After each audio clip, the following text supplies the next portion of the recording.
السلام عليكم ورحمة الله وبركاته. ان شاء الله باذن الله هعمل لكم النهارده كبده، عشان بقى في العيد بقى لو عايزين تعملوها الصبح ولا حاجه باذن الله اللي هم دابحين يعملوا.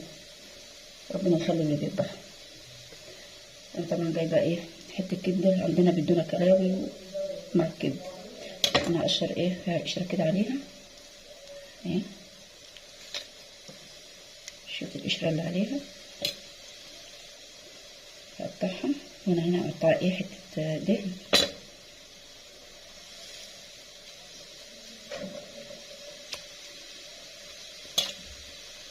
اقطع بقى كلاوي.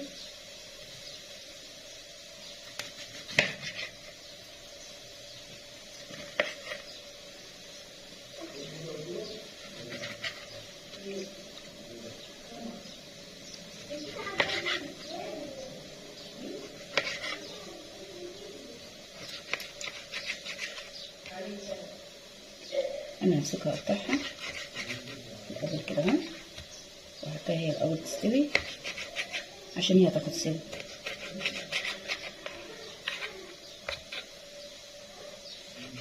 يعني بحط الكبده الاول، ولو عندك قلب برضو تحطيه، حته قلب برضو تحطيه، طحال برضو تحطيه في الاول كده عشان دول بياخدوا سوا.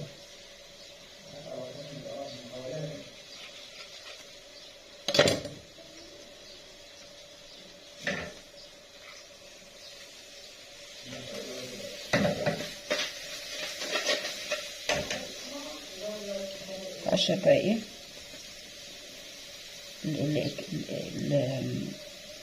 كده هو القشره كده اهو على الكبده، اشيلها من عليها.